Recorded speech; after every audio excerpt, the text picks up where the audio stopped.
notre vie et tout ce que renferme notre vie n'est qu'une question de choix.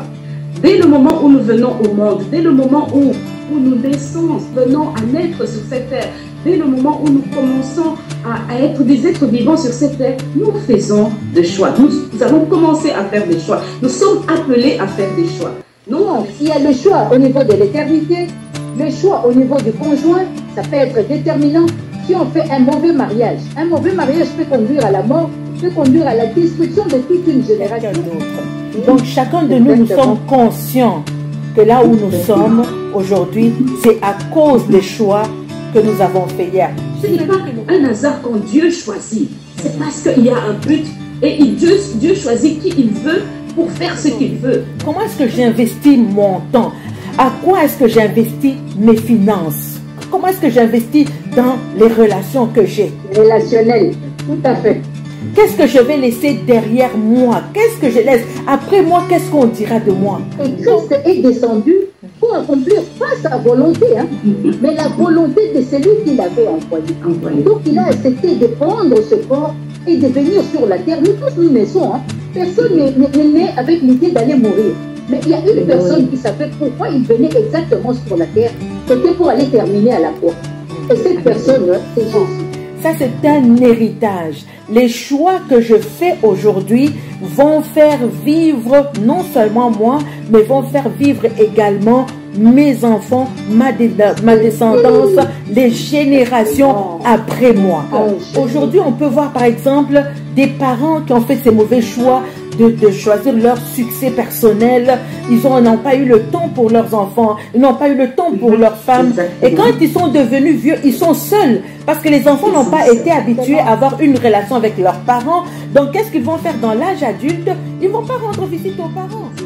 L'éternité, l'éternité, où vas-tu la passer? L'éternité, l'éternité, où vas-tu la passer?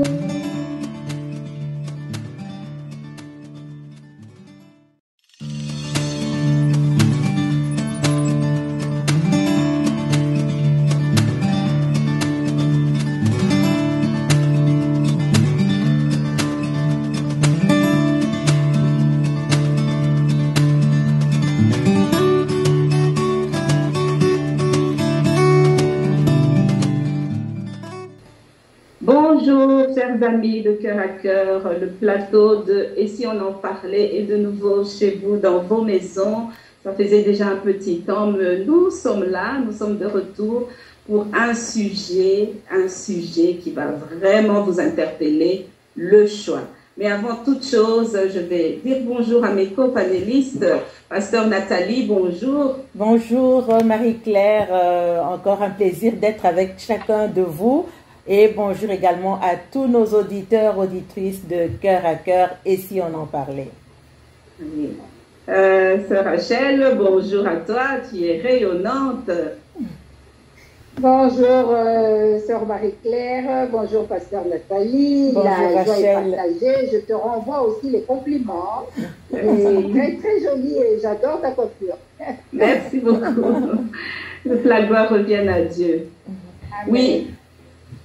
Aujourd'hui, nous allons parler d'un sujet vraiment qui va vous interpeller. Il nous a interpellés et vraiment nous demandons l'assistance du Saint-Esprit aujourd'hui afin que les cœurs soient touchés et que toute la gloire revienne à notre Dieu. Mais avant de commencer, je vous invite à partager autour de vous, à vraiment faire aussi ce rôle, à jouer ce rôle d'évangéliste, d'envoyer ne fût-ce qu'un lien à 1, 2, 3 personnes. Pourquoi pas à tout votre répertoire. Vraiment inviter autour de vous. C'est un sujet qui est très important, un sujet qui est très capital. Oui, comme je le disais, aujourd'hui nous allons parler du choix, de la force du choix. Toute notre vie et tout ce que renferme notre vie n'est qu'une question de choix. Dès le moment où nous venons au monde, dès le moment où nous naissons, nous venons à naître sur cette terre, dès le moment où nous commençons à être des êtres vivants sur cette terre, nous faisons des choix. Nous allons commencer à faire des choix. Nous sommes appelés à faire des choix. Notre naissance, notre arrivée dans ce monde, prend son origine dans un choix. La plupart des hommes aujourd'hui vont vous dire que le hasard joue un très grand rôle dans la vie ici-bas. Mais personnellement, je ne crois pas au hasard parce que je suis croyante et convaincue que ma vie, elle est dirigée par Dieu. Elle se trouve dans ses mains et tout ce qui se passe dans ma vie, Dieu le voit. Avant de nous donner le libre choix, le libre arbitre, Dieu a été le premier à faire un choix. Et Dieu fait des choix. Depuis le commencement des temps, depuis la création de notre univers, de notre planète, de notre humanité, c'est un choix qui a été fait par Dieu. Non, pas un boom qui est dû au hasard, mais un choix divin, un choix qui a été déterminant, un choix qui allait engendrer et donner naissance à de nombreuses actions merveilleuses de la part d'un Dieu tout aussi merveilleux. Que je le veuille ou pas, que tu le veuilles ou pas, que vous le vouliez ou pas, nous faisons tous partie du choix de Dieu. Amen. Nous sommes, vous et moi, sur terre. Pourquoi? Parce que Dieu l'a désiré, parce que Dieu a choisi et a décidé que nous le soyons. Il nous a créés avec cette fonction qui est vraiment innée à notre nature, le choix. Même si vous ne voulez pas faire de choix, on le fera pour vous. La vie et ce qu'elle renferme vient des choix que nous faisons ou que nous ne faisons pas aussi. Et s'il n'y a pas en définitive de décision de notre part, de votre part, c'est quand même aussi un choix. Alors, qu'est-ce qu'un choix? Le choix, c'est l'action de choisir quelqu'un ou quelque chose, de le prendre de préférence à une autre chose, à une autre personne, avec pour résultat de cette action, soit un métier, soit un collaborateur, soit un mariage, une union, une collaboration d'une manière ou d'une autre. Le choix peut se définir aussi comme la sélection que l'on fait entre deux ou plusieurs situations, plusieurs options. C'est adopter ou choisir entre elles. C'est vraiment une volonté exprimée dans une certaine situation. Et aujourd'hui, nous voulons vraiment parler du choix. Et il y a un verset, il y a un passage dans la Bible, je vais le lire, Deutéronome 30, versets 11 à 19, il est bien long. Nous allons peut-être lire ensemble le verset 14. Donc, je vais répéter, Deutéronome chapitre 30, versets 11 à 16. Oui, la parole du Seigneur est tout près de vous. Elle est dans votre bouche et dans votre cœur, ainsi vous pourrez lui obéir. Et le verset 15 dit ceci. Moïse dit, Israélites, voyez aujourd'hui, je mets devant vous d'un côté la vie et le bonheur, et de l'autre côté la mort et le malheur. Voici ce que je vous commande aujourd'hui. Aimez le Seigneur, votre Dieu, faites sa volonté, obéissez à ses commandements, à ses lois et à ses règles. Alors vous vivrez, deviendrez nombreux, et le Seigneur, votre Dieu, vous bénira dans le pays que vous allez posséder. Mais si votre cœur se détourne de lui, si vous n'obéissez pas, si vous vous laissez entraîner à adorer d'autres dieux et à les servir, je vous préviens aujourd'hui, vous disparaîtrez complètement. Le verset 19 nous dit ceci, oui, je vous préviens aujourd'hui, en prenant le ciel et la terre comme témoins, je mets devant vous la vie et la bénédiction, la mort et la malédiction. Choisissez donc la vie pour que vous viviez, vous et vos enfants. Aimez le Seigneur, votre Dieu, en écoutant ce qu'il dit, en vous attachant à lui. Donc ça, ce sont vraiment les versets que j'ai épinglés ici. Et vraiment, c'est un choix que Dieu nous met devant un choix. Dès le commencement de notre vie, Dieu nous met vraiment devant un choix. Et je voudrais aujourd'hui m'adresser à Pasteur Nathalie. Oui, notre vie dépend de plusieurs décisions qui sont prises sur une longue période de temps. Et Dieu nous a donné le libre arbitre, le libre choix, comme on dit. Et il nous demande de faire des choix. Des choix, mais oui, mais quel choix? Il nous en a même donné la capacité. Et on le voit tout le long de tout ce qui se passe dans la Bible, des histoires dans la Bible. Et là où nous sommes en ce moment, ça dépend des choix que nous avons faits, des circonstances, des événements que nous avons faits sur une longue période de temps. Pasteur Nathalie, peux-tu nous dire d'où nous vient la capacité de faire des choix? Merci Marie-Claire, c'est effectivement un thème vraiment qui concerne la planète entière. Notre vie est faite de choix. Nous sommes là où nous sommes parce que on a dû faire des choix dans les temps passés. Et comme tu disais justement tout à l'heure, notre vie dépend vraiment des décisions que nous avons prises sur une longue période de temps. Alors, si aujourd'hui tu as décidé d'aller à l'école, si aujourd'hui quelqu'un qui nous suit a décidé de se marier, si quelqu'un a décidé de consommer de la drogue, si quelqu'un a décidé de suivre Dieu et de marcher dans sa volonté, tout dans notre vie dépend des choix que nous faisons. Que ce soit nos échecs, que ce soit nos succès, nous dépendons tous des choix que nous avons faits dans les temps passés, donc derrière nous. Alors, l'élément tu l'as mentionné tout à l'heure, l'élément qui nous amène à faire des choix, c'est tout simplement notre volonté. On sait que notre volonté, elle est positionnée au niveau de notre âme. Et dans notre âme, on a tout notre système de pensée, on a nos émotions. Alors, on peut déjà avoir un portrait de ce qui se passe si notre volonté est au niveau de notre âme. Et dans notre âme, il y a les pensées, les émotions. Donc, notre volonté peut vouloir être dirigée par nos pensées ou par nos émotions. La Bible nous dit dans Éphésiens 2, le verset 13, le Seigneur dit ceci, car c'est Dieu qui produit en vous le vouloir et le faire selon son bon plaisir. Donc, on peut déjà voir directement que c'est Dieu qui produit en nous le vouloir et le faire. C'est Dieu qui nous donne la capacité de faire des choix.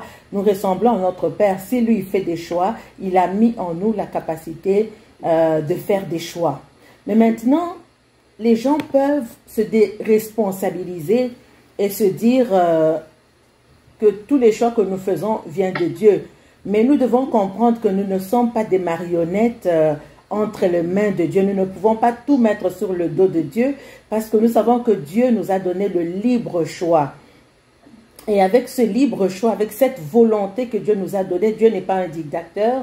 Dieu nous rend responsables de nos actions. Même s'il nous a donné, c'est lui qui produit ce vouloir et ce faire, même si c'est lui qui nous donne la capacité de faire des choix, le Seigneur nous rend responsables de nos actions. Donc, il nous a donné le libre arbitre et c'est donc notre volonté qui nous amène à faire des choix. Et pour faire les meilleurs choix, Marie-Claire, puisque Dieu nous a donné le libre arbitre, il faut que nos choix soient éclairés par la parole de Dieu. Il faut que nos choix soient éclairés par la lumière de Dieu. En réalité, c'est la parole de Dieu, c'est cette lumière de Dieu en nous qui produit en nous le vouloir et le faire. Tout à l'heure, tu as cité le verset 14 de Deutéronome 30 et 19. Donc, Deutéronome 30, le verset 14 et le verset 19. Et ça dit ceci, oui, la parole de Dieu est près de nous et elle est dans notre bouche et dans notre cœur. Ainsi, nous pouvons obéir à Dieu. Donc, écouter le Seigneur, c'est choisir la vie. Le verset 19 est très important. Il nous dit, j'en prends aujourd'hui à témoin contre vous le ciel et la terre. J'ai mis devant toi la vie et la mort, la bénédiction et la malédiction. Et Dieu nous dit, choisis la vie. Donc Dieu nous responsabilise. Même s'il a mis en nous la capacité de faire des choix, mais il nous dit, choisis la vie afin que tu vives, toi et ta postérité. Mais pour choisir la vie, nous devons donc nous laisser notre volonté. L'élément clé ici, c'est la volonté. Laisser notre volonté être éclairée par la parole de Dieu. Laisser notre volonté être éclairée par le conseil de Dieu. Parce que le verset tout à l'heure 14 nous dit que la parole de Dieu est dans notre bouche, elle est dans notre cœur. Donc si nous avons la parole de Dieu dans notre bouche, si nous avons la parole de Dieu dans notre cœur, notre volonté va être éclairée par la parole de Dieu. Notre volonté va être éclairée par la sagesse de Dieu. Et donc c'est par cette parole et par ce conseil, par cette sagesse de Dieu que nous allons être capables de faire les bons choix. Que ce soit des choix au niveau naturel ou que ce soit des choix au niveau spirituel. Éclairés par Dieu, nous ferons les bons choix. Alors Dieu nous donne la capacité de faire des choix, mais nous pouvons également être, Marie-Claire, victime des choix des autres. Si ces choix sont positifs, nous pouvons nous en réjouir. Mais si ces choix sont négatifs, Dieu nous donne également la possibilité de répondre à tous les choix négatifs. Je donne un exemple. Ce n'est pas parce que mes parents m'ont traité d'une certaine manière et que ça a impacté ma vie. J'ai toujours une possibilité avec Dieu de faire le choix de réagir par rapport à un traitement extérieur que je reçois. Parce que le Seigneur nous dit lui-même dans sa parole qu'il nous donne toujours le moyen de nous en sortir. Il y a un exemple que j'aime bien dans la parole de Dieu, c'est dans 1 Samuel 25. Ça, c'est l'histoire que nous connaissons, c'est l'histoire de Abigail et l'histoire de Nabal. Nous connaissons l'histoire avec David. Et David, donc, qui vient à un moment donné, donc, dans la région de Nabal, il demande de l'aide, il demande de la nourriture pour lui et ses soldats. Mais Nabal, la Bible dit que Nabal était un homme fou. Alors, Nabal était un homme insensé, mais il avait auprès de lui une bonne femme.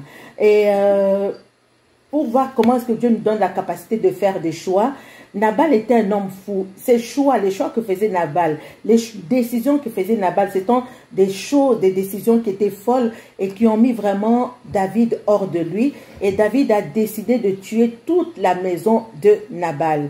Mais il y avait auprès de Nabal cette femme qu'on appelle Abigail, cette femme qu'on appelle sagesse, parce qu'Abigail veut dire c'est la femme sage, comme on l'appelle. Et cette femme a fait le choix de réagir différemment. Donc sa maison était en péril. Mais comme c'était une femme sage, une femme éclairée par la parole de Dieu, elle a su poser donc une action juste et cette action a donc délivré sa maison. Alors Dieu nous rend responsables, même si je subis un événement extérieur, Dieu nous rend responsables de la manière dont nous allons répondre face au choix des autres. Donc, c'est au niveau vraiment de la volonté que tout se joue. Dieu nous donne la capacité de faire des choix, mais ces choix-là, aujourd'hui, avec la volonté, le libre choix que Dieu nous a donné, éclairé par la parole de Dieu, nous allons faire les meilleurs choix pour notre vie. Voilà ce que déjà je peux dire pour commencer. Oui, la volonté, tu nous parles de la volonté, merci Pasteur Nathalie, mais une volonté qui est éclairée par la parole de Dieu, qui nous aide à prendre des bonnes décisions. Comme le verset de Deutéronome 30, « Voici, je mets devant vous deux chemins. » Et Dieu nous exhorte à suivre ce qu'il prouve que c'est le bon chemin. Donc, nous avons une responsabilité de choisir, de décider, de faire vraiment un choix judicieux de ce qui est bon, pour que le Seigneur trouve bon pour nous, parce qu'il connaît ce qui est bon pour nous. Mais puisque nous parlons de la force de ce choix et du poids que ce choix peut avoir donc sur nos vies, il y a des choix alors dans la vie qui sont très déterminants. Je vais me tourner vers toi, Sœur Rachel, des choix qui sont très déterminants dans la vie d'un homme, dans la vie dans ta vie, dans ma vie, dans la vie de chaque être humain. Quels sont ces types de choix qu'un homme peut faire et qui vont influencer tout le cours de sa vie? Oui, merci pour la parole, Marie-Claire. C'est un sujet qui concerne la terre entière, je dirais. Effectivement, il y a différents choix à faire dans la vie. Il y a les choix de l'éternité, par exemple. Ça veut dire on doit déterminer notre éternité. Où est-ce que nous comptons passer notre éternité? Parce que comme nous le savons, nous ne mettons pas, nous sommes formés.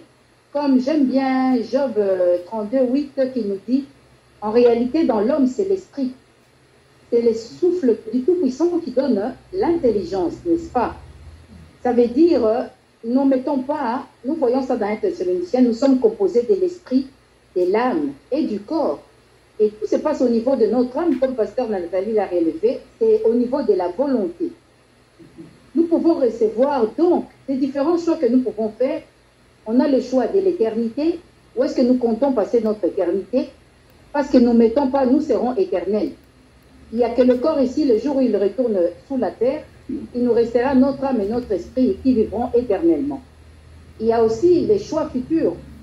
Pasteur Nathalie nous l'a dit, ce n'est pas parce que nos parents nous ont éduqués dans telle voie et que nous sommes obligés de... Voilà, Dieu nous donne toujours, nous met devant nos responsabilités et nous donne la capacité, le libre arbitre de toujours continuer à choisir. En fait, notre vie est toujours déterminante parce que nous faisons des choix. Qu'on le veuille ou non, j'ai aimé au début, c'est que, Maman Marie-Claire, tu as dit, même si nous refusons de faire le choix, À un moment donné, on fera le choix pour nous. Donc, il est plus prudent d'avoir cette capacité directement, de faire directement de bons choix. Et tu me poseras la question, mais comment je veux savoir que je fais le bon choix? Pasteur Nathalie l'a dit. Il y a la parole de Dieu, elle est dans notre bouche, elle est dans notre cœur. Donc, ça c'est le véritable choix, parce que c'est lui qui a créé les cieux et la terre. Il te dit, voici, je mets devant toi deux chemins, choisis, et il te conseille, il ne t'oblige pas. Il te conseille, il dit, si tu choisis tel chemin, voilà là où ça va te conduire. Et si tu choisis tel autre chemin, voilà là où ça va te conduire. Et on a un gardien puissant en nous qui est la conscience et le libre arbitre. Donc personne ne pourra venir se séduire en disant, non, c'est parce que à cause de tel. Non, parce que Dieu t'a donné une conscience, il m'a donné une conscience, il t'a donné le libre arbitre, il m'a donné un libre arbitre. Voilà, il y a les choix du conjoint. C'est capital, hein? Si on fait le mauvais choix du mauvais conjoint, ça veut dire toute sa postérité. Pasteur Nathalie, on va prendre toujours le même exemple d'Abigaël et de David.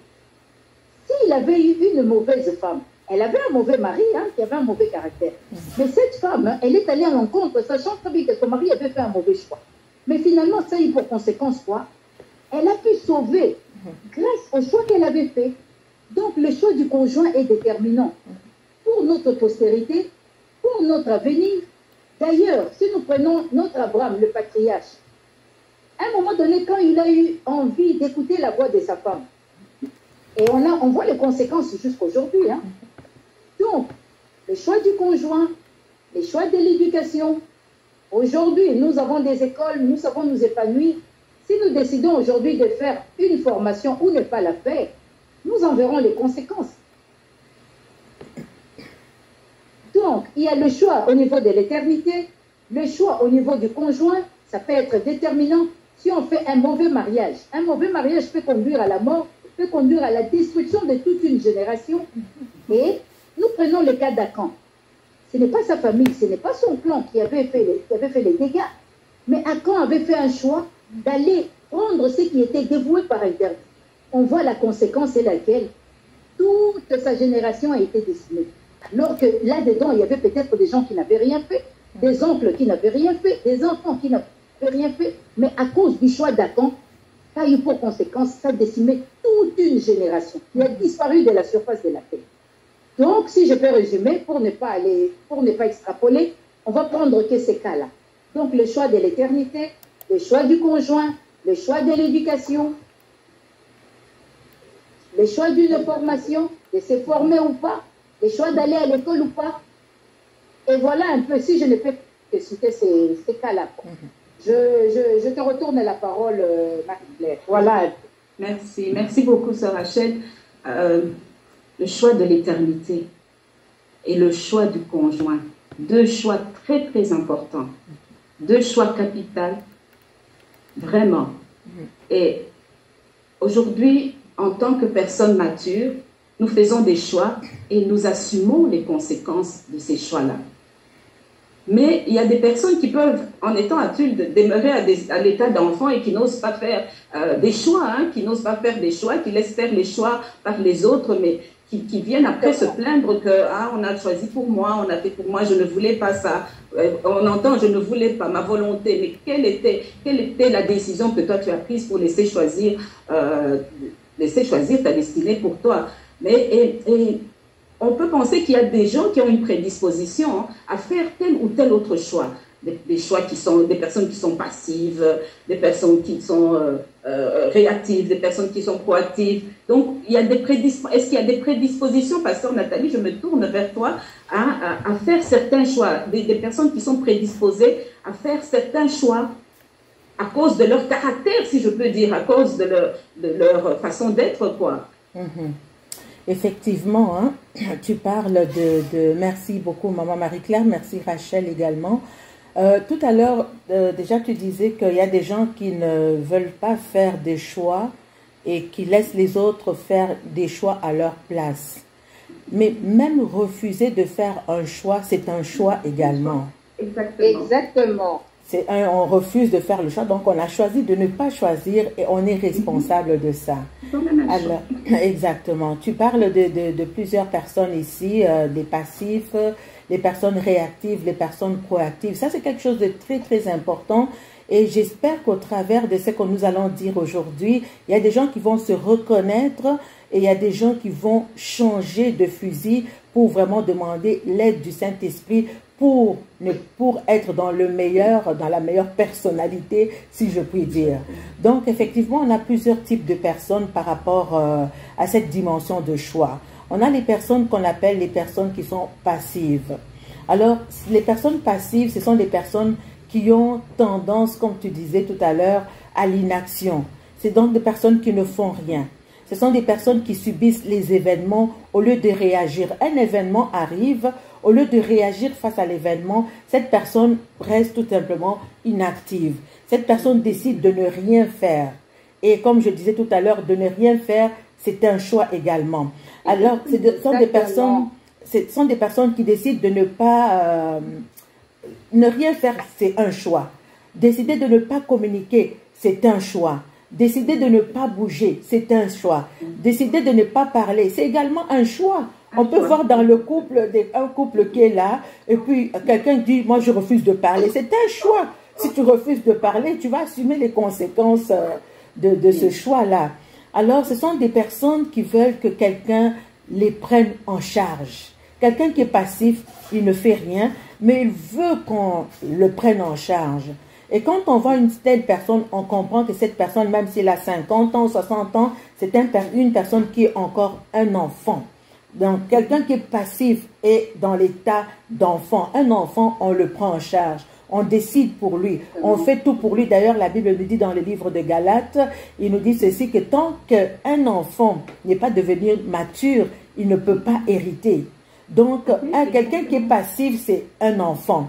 Alors, c'est quelqu'un qui a, on parlait de volonté tout à l'heure, un passif, c'est quelqu'un qui a une volonté qui est très très faible. C'est une personne qui est immature. C'est une personne qui ne sait pas prendre. Elle ne sait pas prendre. C'est pas qu'elle ne veut même pas, mais elle ne sait même pas prendre des décisions. Et cette personne, si tu lui demandes de faire un choix, cette personne va te dire, je ne sais pas. Je ne sais pas quoi dire. Je ne sais pas quoi faire. Est-ce que vous avez déjà entendu ça? Je ne sais pas. Est-ce que tu peux le faire à ma place? Est-ce que tu peux parler pour moi? Est-ce que tu peux intervenir pour moi? Donc, ce sont des personnes vraiment qui ne savent pas décider. Alors, on a des personnes qui sont des personnes réactives.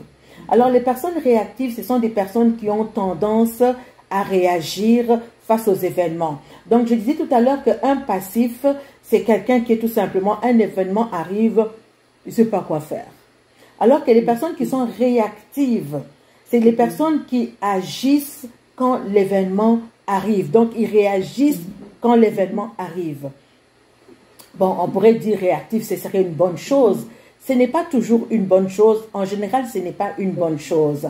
Pourquoi? Parce que c'est une personne qui réagit face à un événement qui survient. Et en fait, avant que cet événement ne survienne, c'était quelqu'un qui ne faisait jamais rien. Et c'est quand l'événement arrive et cette personne réagit sous l'impulsion d'un événement. Et quand on réagit sous l'impulsion d'un événement, ça peut être très très confus, on peut mal réagir, on peut prendre des mauvaises décisions. Exactement. On peut prendre des décisions qui sont on peut faire une action irréfléchie parce que l'événement est arrivé, on n'a pas planifié, on se retrouve un peu confus. Bon, par la grâce de Dieu, on peut arriver à prendre une décision qui pourrait être bonne, mais en général, c'est une décision qui va être prise vraiment dans une confusion totale. On réagit juste par rapport à cet événement-là. Donc, ça peut être négatif, tout comme ça peut être positif. Et très souvent, quand on vient demander à cette personne, mais pourquoi tu as réagi de cette façon? La personne va se demander, elle ne sait même pas pourquoi elle a réagi, parce qu'elle a réagi sous impulsion. Donc, que ce soit une personne qui est réactive ou que ce soit une personne qui est passive, pour ces deux cas-là, vraiment, la vie n'est pas reposante pour ces deux cas-là. Parce qu'on n'a comme pas de pouvoir sur les événements extérieurs. Celui qui est passif, il n'a pas de pouvoir, il ne sait pas quoi faire. Et celui qui est actif n'a pas de pouvoir également sur un événement extérieur qui peut venir pour contrôler sa vie. Maintenant, on a celles qu'on appelle les personnes proactives. Et c'est ça que Dieu veut que nous soyons, des personnes proactives. Alors, la personne qui est proactive, c'est la personne qui connaît la force et la puissance du choix. Nous sommes en train de parler de la force du choix et vraiment nous prions que tout le monde se retrouve dans cette catégorie des personnes proactives. Quelqu'un qui est proactif, c'est quelqu'un qui sait s'affirmer, l'affirmation de soi. C'est quelqu'un qui a le pouvoir de choisir. C'est quelqu'un à qui on n'impose pas des choses. C'est quelqu'un qui ne se laisse pas contrôler par des gens. C'est quelqu'un qui ne se laisse pas contrôler par des événements. Ce sont des personnes qui ont une volonté très très forte. Donc plus notre volonté est forte, plus nous savons ce que nous voulons et nous sommes capables de prendre des décisions. Nous savons où nous voulons aller et ça c'est vraiment des personnes qui sont matures. Les enfants, tous les enfants de Dieu devrait avoir cette volonté forte parce que cette volonté, comme on le disait tout à l'heure, elle est éclairée par la parole de Dieu. Donc, ça nous prend vraiment de passer du stade de passif au stade de quelqu'un qui est proactif. Donc, une personne, comme je le disais tout à l'heure, je me répète un petit peu, une personne passive, c'est une personne qui dira « je ne sais pas quoi faire ». Une personne réactive, c'est une personne qui va agir, mais sous l'impulsion des événements et très souvent dans les émotions. Rappelez-vous, on a dit que la volonté est au niveau des pensées et des émotions. Donc, quelqu'un qui réagit par les émotions, les résultats peuvent être positifs ou peuvent être négatifs. Si ça se passe bien, tant mieux. Mais si ça se passe mal, la personne va dire, bon, j'y peux rien. C'est pas de ma faute. Donc, et puis on a la personne proactive, c'est la personne qui est mature. Cette personne, quels que soient les événements qui arrivent, cette personne va dire, ok, je vais essayer de changer. C'est quelqu'un qui va prendre des décisions positives. C'est une personne qui a tendance à l'action. C'est une personne qui bouge. C'est une personne qui planifie. Et c'est une personne vraiment, regardez, je prends l'exemple de Jésus dans les disciples, et ça c'est peut-être dans les commentaires, vous pouvez un peu nous donner des commentaires là-dessus pendant que vous écrivez. Je donnerai l'exemple de Jésus, du Seigneur Jésus dans la barque, pendant que la barque... l'eau était en train de remplir la barque, vous vous rappelez, avec les disciples et tout ça. Il y a différents types de personnalités. Il y a des gens qui étaient là et puis qui faisaient rien.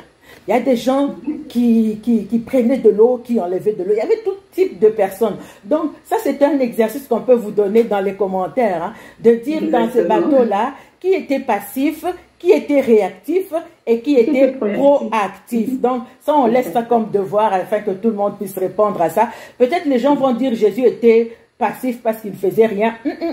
Attention à vos commentaires. Donc, on vous laisse répondre à ça. Donc, une personne qui est proactive, c'est une personne qui n'attend pas que les événements surviennent. C'est une personne qui anticipe les choses.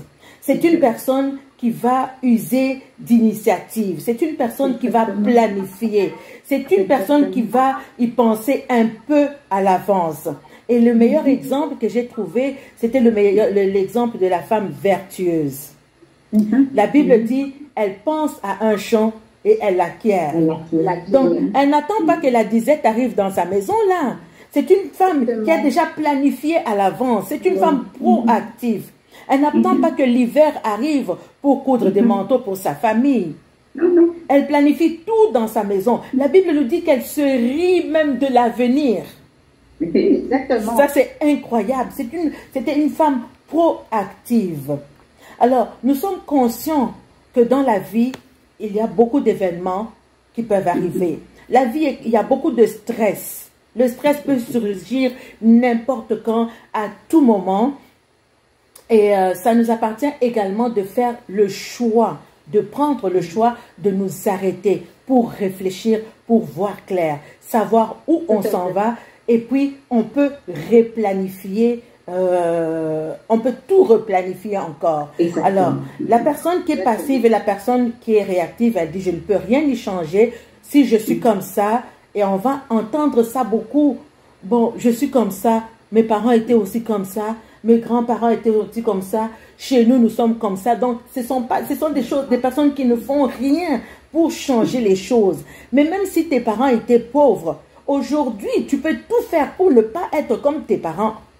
Même si tes parents étaient, je ne sais pas, même si dans ta famille, il y avait tel lien, je ne sais pas qu'est-ce qui se passe dans ta famille, toi, tu peux être différent. Tu ne dois pas rester passif par rapport à ton environnement.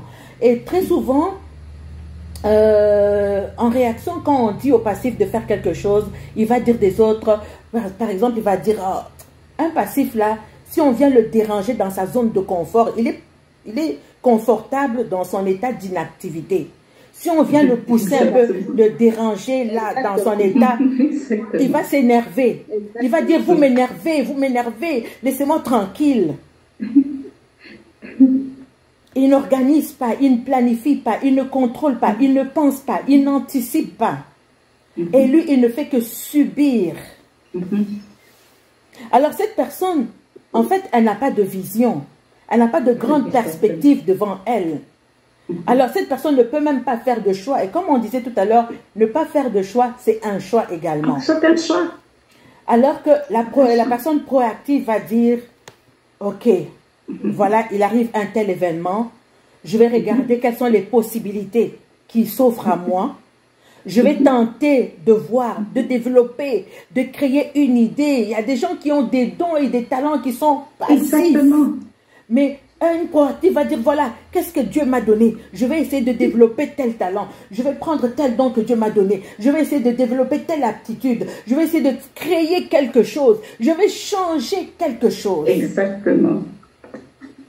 Exactement. Et là, une personne qui est passive, c'est une personne qui donne beaucoup de pouvoir aux autres.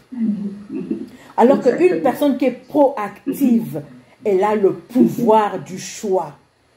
Elle a la force du choix. Elle a la force de ses décisions. Donc, nous devons arriver à ce point où nous devons refuser de subir les événements, mais nous assumons nos choix. Et nous devons vraiment assumer nos choix. Essayez constamment, comme la personne proactive, essayez constamment. Si ça ne marche pas, je vais réessayer. Ça ne marche pas, je vais recommencer. Je vais planifier, je vais progresser. Donc, refusez de rester dans cette étape de statu quo. Je veux avancer.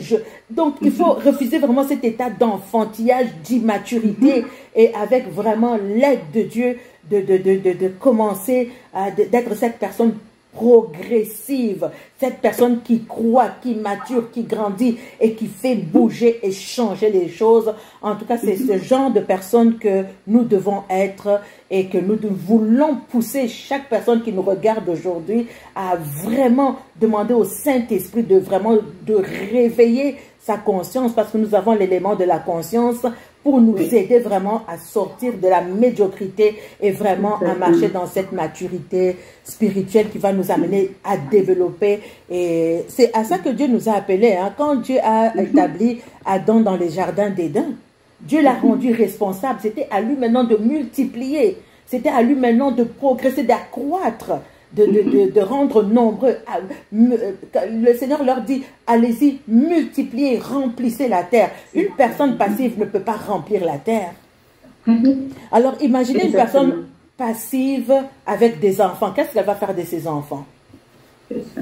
Exactement. C'est ça que je peux dire par ces trois types de personnalités qu'on trouve quand on parle de la dimension du choix. Merci beaucoup, Pasteur Nathalie, ça me parle beaucoup et j'étais occupée à prendre des notes. Et vraiment, ça me parle. J'espère que, chers auditeurs, ça vous parle aussi. Continuez de partager. C'est un sujet qui est très, très important, un sujet qui est très capital et qui devrait vraiment nous interpeller tous. Le livre de Proverbes 24, chapitre 24, verset 32 dit ceci. C'est un proverbe de Salomon. J'aime beaucoup les proverbes. Ils ont beaucoup d'enseignements. J'ai regardé attentivement et j'ai tiré instruction de ce que j'ai vu. un peu de sommeil, un peu d'assoupissement, un peu croiser les mots pour, un peu croiser les mains pour dormir, et la pauvreté te surprendra comme un rôdeur et la disette comme un homme en armes. Donc, comme tu viens de nous le dire, nous avons besoin d'être des personnes proactives, qui n'attendent pas que les événements nous tombent dessus, qui ne réagissent pas dans les émotions, qui ne subissent pas les événements. Et c'est très, très important parce que le livre encore de Proverbes dit ceci: l'homme prudent voit le mal, il voit le mal de loin et se cache. Mais les simples font quoi? Ils avancent et sont punis. Et ils sont surpris. Donc, il nous faut refuser de rester dans un état de résignation. Ce confort-là, un état de résignation, d'accepter la fatalité, comme quoi, dans ma famille, comme c'est que tu viens de dire, et je pense qu'il y a une importance de faire des choix judicieux pour ne pas s'en plaindre plus tard. Et que chaque choix que nous faisons a vraiment des grandes retombées sur le cours de nos vies. Sœur Rachel, est-ce que tu peux nous dire quelle est cette importance vraiment de faire des choix judicieux, des choix qui sont constructifs? Mais à côté de ça aussi, il y a des choix qui sont destructifs, des choix qui sont nocifs pour notre avenir. Qu'est-ce que tu peux nous dire de cette importance de faire des choix qui sont judicieux? Effectivement, sœur Marie-Claire, c'est capital. Comme nous avons dit, il y a toujours deux choix. Soit on fait le mauvais choix, soit on fait le bon choix. Nous, il est capital dès le départ. On va prendre un exemple d'abord du mauvais choix. Parce qu'à contrario, on va voir l'importance de faire le bon choix, justement, dès le départ. Et j'aime bien cette femme de Proverbe 31. On dit, elle sérit même de l'avenir. Pourquoi? Parce qu'elle pense à quelque chose et directement, elle pense à un champ, elle attire. Même si, peut-être qu'elle n'avait pas encore l'argent pour la construction, mais le fait qu'elle ait pensé à un terrain, elle a acquis le terrain. Le jour où elle aura peut-être l'argent, elle va commencer la construction. Donnons cet exemple-là. Et le jour où elle n'a peut-être pas l'argent, qu'est-ce qu'elle peut faire? Elle a déjà acquis un champ, elle peut le revendre, ça va lui donner une plus-value, et alors, elle a toujours, je vais dire, c'est comme ça qu'elle peut se rire de l'avenir, si on peut dire. Alors, on va prendre un mauvais choix, c'est le choix des Caïns. Écoutez bien d'emblée, j'aime bien ces choix. C'était les premiers maîtres sur la terre. Et c'est là, c'est l'intervention de Dieu lui-même. Nous allons reprendre, j'aime bien, je vais le dire, au nom de Jésus, bien sûr. Nous prenons au Genèse chapitre 4. Et l'Éternel dit à Caïn, pourquoi es-tu irrité? Et pourquoi ton visage est-il abattu? Certainement, si tu agis bien, tu relèveras ton visage. Et si tu agis mal, le péché se couche à ta porte. Mais qu'est-ce qu'elle désire? Se porte vers toi. Et qu'est-ce que le Seigneur lui dit? Mais toi, tu domines. Mais imaginons, nous, c'est Dieu qui est intervenu. Il a dit, il peut même vu. Quand tu as vu, il a dit, Caïn, tu t'apprêtes à faire un mauvais choix. Fais attention. Mais qu'est-ce que dans cette condition Caïn pouvait faire? Il fallait juste changer et aller faire ce que Dieu lui demandait, lui suggérait de faire. De relever la tête, de ne pas être jaloux de son frère, mais au lieu d'écouter, il a fait l'autre choix. Malgré que Dieu était intervenu, et la conséquence c'était quoi? Il a fini par tuer son frère. Et qu'est-ce qui s'est passé jusqu'aujourd'hui? La Bible dit, le sang de Jésus crie plus que le sang d'Abel. Ça veut dire le sang d'Abel jusqu'aujourd'hui réclame réparation. Et nous voyons jusqu'où là on peut aller le mauvais choix justement. Et nous allons faire le bon choix. Nous allons prendre le bon choix. J'ai aimé ce que Pasteur Nathalie a dit. Ils étaient tous dans le bateau. Et pourquoi on doit être quelqu'un de proactif justement? Ils étaient tous dans les bateaux. Et on peut rire de Pierre aujourd'hui, on va dire qu'il était impulsif, tout ce qu'il veut faire. Mais il avait quand même eu ce choix-là d'aller réveiller le maître de temps et des circonstances. Il lui a dit, mais Jésus, tu dors. Nous aussi, on est en train tous de sombrer. Toi aussi, tu vas sombrer si tu continues à dormir. Regardez la réaction de Jésus. Quand Jésus s'est réveillé, il n'a pas réprimandé Pierre tout de suite. Il a calmé le vent et les tempêtes. Et grâce à quoi on peut dire, à l'intervention de Pierre. Donc, Pierre, à un moment donné, il a eu ce choix-là d'aller. Ils étaient quand même nombreux dans le bateau, mais qui d'autre, on va me dire, qui d'autre a pris l'initiative d'aller réveiller Jésus? Si ce n'est que ce Pierre-là qui était impulsif. Donc, ça a eu pour conséquence, ça sauvait tous ceux qui étaient sur le bateau. Quand bien même on dira, comme pasteur Nathalie nous a posé la question nous est posée, est-ce que Jésus était proactif ou il dormait ou il était inactif? La question reste ouverte. Voilà un peu si je peux prendre. Le deuxième exemple que je vais prendre, c'était l'exemple de Christ. Prenons l'exemple par excellence. Il était là-bas en haut et à un moment donné, Dieu n'en pouvait plus. Parce qu'on nous dit, Dieu a parlé par plusieurs manières, par le prophète. Il était fatigué. Il a dit, cette fois, je vais parler par le Fils. Et qu'est-ce que nous dit dans Hébreu? Avant d'entrer dans le monde, il a dit à son Père, tu n'as agréé, Père, ni sacrifice, ni holocauste, mais tu m'as formé ce corps pour aller faire quoi? Faire ta volonté. Et la volonté de Dieu, c'était quoi? Nous le voyons dans Éphésiens, on nous le dit.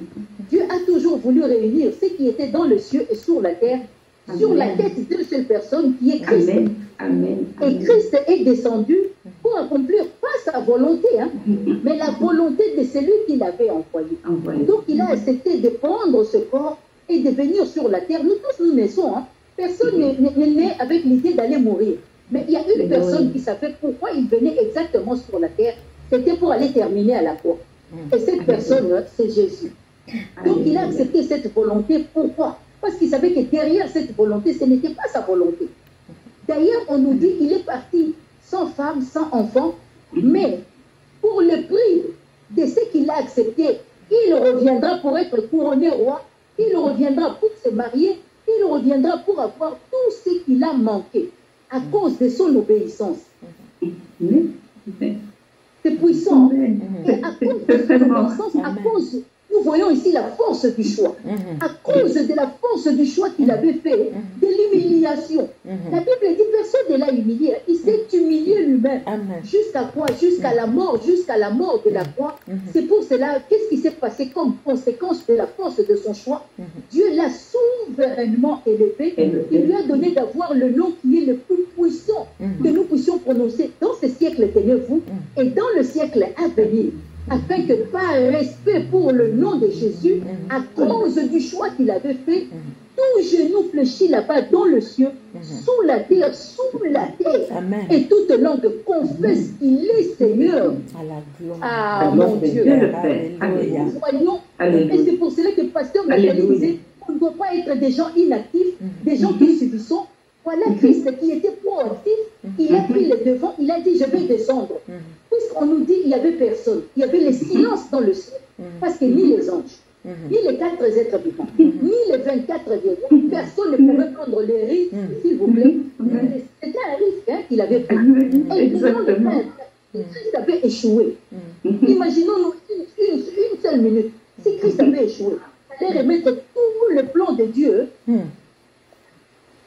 Donc, nous tous ici, on ne serait pas suivis. Non, même exactement. Parce qu'il a été proactif, il a pris les devants comme pasteur Nathalie, il a dit, je ne veux pas subir. Parce que tout le monde s'arrêtait à la mort. Les Abraham, tout le monde s'est arrêté à la mort. Mais c'est lui, il a dit, moi, je ne veux pas m'arrêter à la mort. Il est descendu dans le séjour. Amen. Il a récupéré la clé du séjour de mort. La Bible dit, nous avons été ensevelis à cause du choix qu'il avait fait. Nous avons été ensevelis avec lui. Grâce à lui, on a pris ta vieille nature, ma vieille nature. Il a été crucifié, ça à la croix. Et la Bible dit, pour ceux qui sont en Christ, il n'y a plus quoi? Il n'y a plus de condamnation. Grâce au choix que Christ avait fait, Dieu merci Christ. Voilà pourquoi nous adorons Jésus, voilà pourquoi nous l'adorons. Et qu'est-ce que Dieu a fait? Il a pris nos péchés. Puisque dans l'éternité, les choses ne disparaissent pas, s'il vous plaît. Dans l'éternité, d'ailleurs, on appelle ça l'éternité parce que les choses restent éternelles. Tout ce qui est charnel, il se meurt. Mais tout ce qui est spirituel ne se meurt pas. Donc, Dieu, qu'est-ce qu'il devait faire? Le péché restait. Il fallait faire quelque chose. La Bible nous dit les choses anciennes ne sont que l'ombre. L'Ancien Testament n'est que l'ombre des choses à venir. Et qu'est-ce que Dieu avait fait? Il a pris le péché de l'humanité. Il a pour la tête de Jésus. C'est là aujourd'hui on nous appelle les innocents. Ce n'est pas parce que tes péchés ont disparu, mais tes péchés ont été transférés sur la tête de Jésus. Et grâce à cela, au prix de l'humiliation, Et c'est normal, il a reçu aujourd'hui les noms, et c'est pour cela que Christ domine sur les territoires, Christ domine sur les nations, il domine là-bas dans le ciel, il domine sous la terre. C'est pour cela que grâce au nom de Jésus, nous pouvons faire tout ce que nous avons le droit. Ça veut dire, au nom de Jésus, d'ailleurs il dit, à cause de cela, tout pouvoir lui a été donné où? Dans les cieux et sur la terre. Et il a dit, Marie-Claire, Pasteur Nathalie, Rachel, ne crains plus, crois en moi et tu auras quoi? La vie éternelle. Voilà, je vais m'arrêter ici pour la force de choix, comme tu as posé la question. De choix judicieux ou de choix, des choix moins judicieux, on va dire comme ça. Voilà un peu, je te retourne la parole, ma sœur. Merci beaucoup, merci beaucoup. Vraiment, Christ est la volonté de Dieu. Amen. Christ est le choix parfait. Il est le choix parfait de Dieu. Et cela est décrit vraiment dans 1 Pierre. Et pourquoi est-ce que Dieu a fait cela? Il a fait ce choix. Dieu aussi fait des choix. Il nous demande à nous des hommes de faire des choix. Dieu aussi fait des choix. Et le choix de Dieu, le choix parfait, le choix excellent, le choix au-dessus de tous les choix, c'est le choix que Dieu a fait de choisir Christ. Et comme Sœur Rachel a dit, voici, tu m'as fait un corps. Tu m'as fait un corps. Nous pouvons nous demander, mais pourquoi il a fallu que Dieu fasse ce choix? Parce que ce choix divin ne pouvait pas se porter sur un ange. Non, non. Quand l'Éternel a constaté que le mal avait tellement abondé, il fallait que la grâce puisse venir surabonder. Et il ne pouvait que choisir le divin. Exactement. Il ne pouvait que choisir le divin. Il ne pouvait pas porter ce choix sur un ange pour le fondement de sa maison. Hein? Seul son fils bien-aimé pouvait accomplir ce propos, cette question de l'éternité. Et Christ seul devait devenir par son œuvre, en vertu de son humanité, en vertu du fait qu'il a revêtu encore le fondement de l'édifice de laquelle nous sommes nés, nous les croyants, pour que nous puissions devenir nous aussi des pierres vivantes.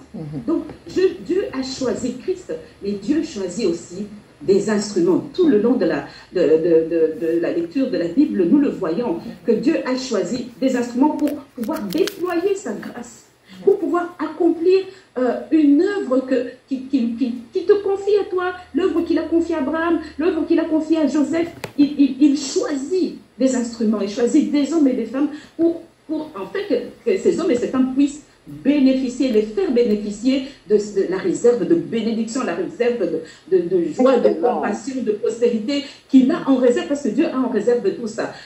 Regardez quand il a choisi Abraham. C'était pour être le père de la semence de la foi. Ce n'est pas un hasard quand Dieu choisit. C'est parce qu'il y a un but. Et Dieu choisit qui il veut pour faire ce qu'il veut. Regardez, 2 jumeaux. Il dit, j'ai aimé Jacob, j'ai haï Ésaü. Exactement. Dieu, il a des critères. Il a des critères dans les choix qu'il fait. Et ce sont des critères qui sont divins. Tel peuple, il choisit tel peuple par rapport à un autre peuple. Il en fait son peuple, il en fait son appartenance propre, qui lui appartiennent en propre. Et c'est vraiment des choix il nous montre en fait l'exemple, comme Pasteur Nathalie a dit, de faire des choix judicieux, comme Rachel, tu dis, de faire des choix judicieux, d'être proactif. Nous voyons le cas, par exemple, de Joseph, devant cette situation. Nous avons dans ce temps la séduction qui est tant spirituelle et qui est tant mondaine, la séduction charnelle, elle est à tous les coins de rue. Et aujourd'hui, la parole de Dieu nous dit aussi, ne vous conformez pas au siècle présent. Joseph était là, la femme de Potiphar l'a séduite, il pouvait aussi succomber. Et ça allait rester quelque chose un secret. Le cas mais il a fait le choix de ne pas succomber. David, lui, il a succombé. Exactement. Donc, nous sommes constamment le produit de nos choix. Et vraiment, ma pasteur Nathalie, je voulais vraiment me tourner vers toi. Je peut-être entamer dans la question qui t'était réservée. Quel est l'impact de nos choix sur le déroulement de nos vies? Parce qu'impact il y a.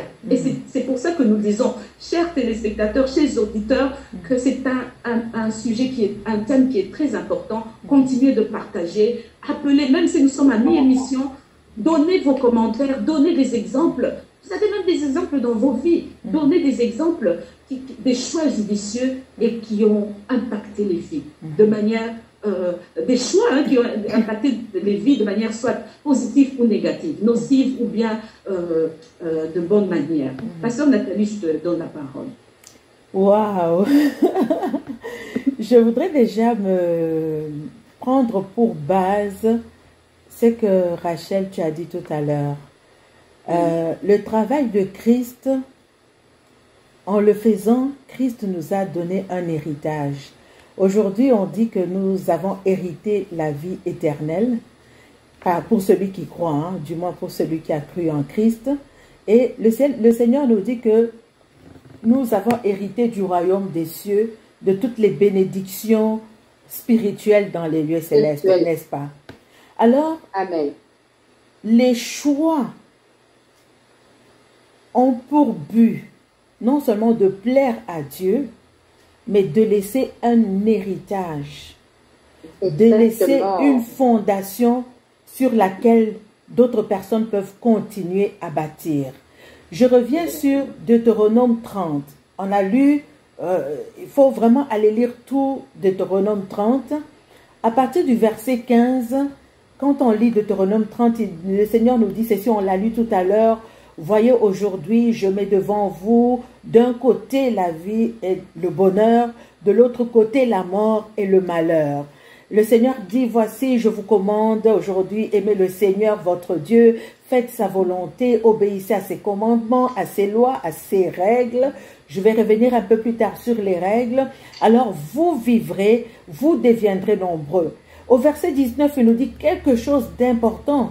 Il nous dit, je vous préviens aujourd'hui, en prenant le ciel et la terre comme témoins, je mets devant vous la vie et la bénédiction, la mort et la malédiction. Choisissez donc la vie pour que vous viviez, vous et vos enfants. Ça, c'est un héritage. Les choix que je fais aujourd'hui vont faire vivre non seulement moi, mais vont faire vivre également mes enfants, ma descendance, les générations après moi. En génération. Donc, ça, c'est très, très important. Très, très important. Le verset 20, il dit, aimez le Seigneur, votre Dieu, en écoutant ce qu'il dit, en vous attachant à lui. Ainsi, vous pourrez vivre et passer de nombreuses années dans le pays que le Seigneur a promis de donner à ses ancêtres, donc Abraham, Isaac. Regardez la vie d'Abraham, Isaac et Jacob. Donc, c'est une question d'héritage. C'est un fondement. Les choix que nous faisons aujourd'hui sont un fondement pour les générations d'après. C'est-à-dire que les enfants qui viennent après nous, quand ils auront vu les choix judicieux que nous avons faits aujourd'hui, eux, ils vont venir poser leur fondement sur déjà les bons choix que nous avons faits. Ainsi, de génération en génération, ça ne sera que d'avancement et de gloire en gloire. Mais est-ce qu'on peut reconstruire? Imaginez qu'on a fait un mauvais choix. Qu'est-ce qu'on lègue à la génération d'après? On lègue des ruines. Exactement. On lègue des ruines au lieu de laisser un bon fondement sur lequel on peut bâtir. Donc, quel est l'impact de nos choix aujourd'hui? Toutes les décisions, les résultats des décisions et des choix que nous avons pris dans le passé vont déterminer l'avenir. Les bons choix vont déterminer que les générations d'après vont avoir une destinée qui est brillante. Mais les mauvais choix vont également faire le contraire. Donc, chaque choix que nous faisons aujourd'hui affecte plusieurs personnes, affecte les générations, pas seulement une génération après moi, mais affecte des nations. Un mauvais choix, une mauvaise décision qu'un président fait va affecter la nation. Donc, c'est vraiment une question d'héritage. Les bons choix, les bonnes décisions, les décisions sages que nous prenons aujourd'hui vont nous amener donc à léguer un solide héritage. J'insiste sur le mot héritage. Donc, nous pouvons faire des choix constructifs aujourd'hui. Nous pouvons, je donne vraiment dans des exemples aujourd'hui. comment est-ce que j'investis mon temps? À quoi est-ce que j'investis mon temps? À quoi est-ce que j'investis mes finances? Comment est-ce que j'investis? Quelles sont les relations? Comment est-ce que j'investis dans les relations que j'ai? Relationnelles, tout à fait. Qu'est-ce que je vais laisser derrière moi? Qu'est-ce que je laisse? Après moi, qu'est-ce qu'on dira de moi? Si j'investis mal mon temps, mais je vais mourir pauvre. Donc, nous pouvons prendre des décisions déraisonnables. Nous pouvons choisir de dépenser nos finances. Si aujourd'hui on demande à tout un chacun, comment est-ce qu'il y a des gens, quelqu'un avec 1000 $ et quelqu'un avec 1000 $, vous voyez que les deux personnes ont deux investissements différents avec deux résultats différents. Donc, si je décide d'investir, de dépenser bêtement mon argent, mon temps, de m'associer avec les mauvaises personnes qui se moquent de Dieu, la Bible d'ailleurs nous dit dans le psaume de ne pas s'asseoir avec des gens des moqueurs, parce qu'on ne va rien récolter. Comment est-ce que j'investis dans mes relations? Est-ce que les choix d'aujourd'hui, est-ce que je vais léguer des fardeaux, des ruines à mes enfants?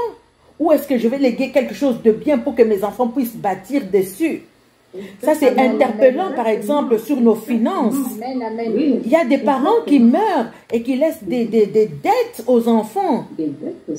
Les enfants, au lieu de bâtir pour eux, ils commencent à bâtir. D'abord, ils commencent à essayer de rattraper ce que les parents ont fait à cause des mauvais choix des parents.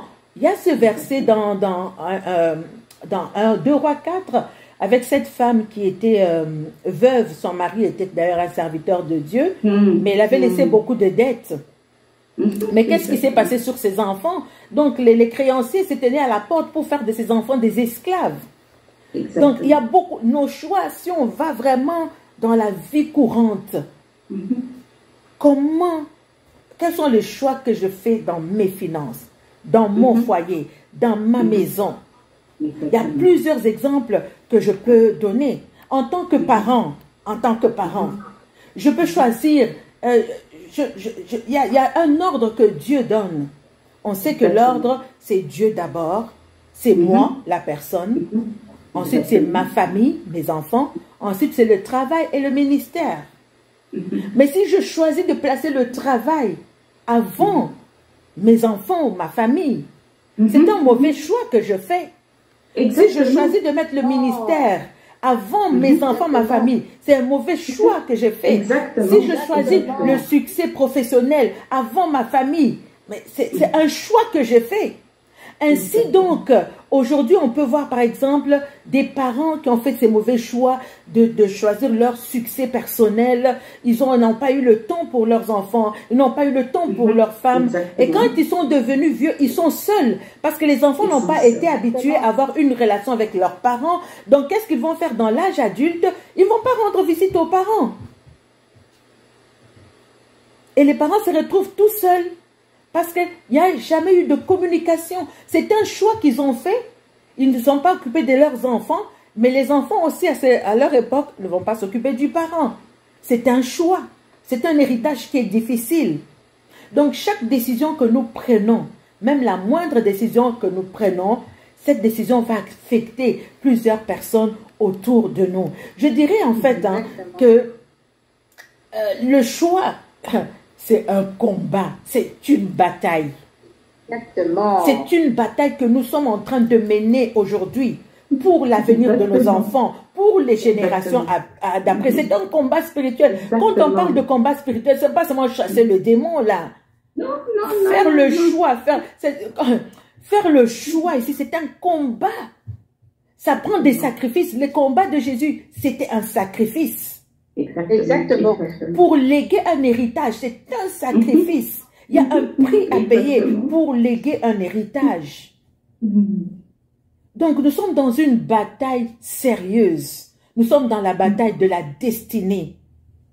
Nous sommes dans la bataille de l'héritage. Et pour ça, ça nous prend vraiment de prendre des choix judicieux, qui vont impacter non seulement nos vies, nous allons en bénéficier, c'est sûr, mais qui vont impacter également les générations d'après. Donc, c'est vraiment très, très important d'être ces personnes proactives qui vont faire les meilleurs choix pour léguer. J'insiste sur l'héritage.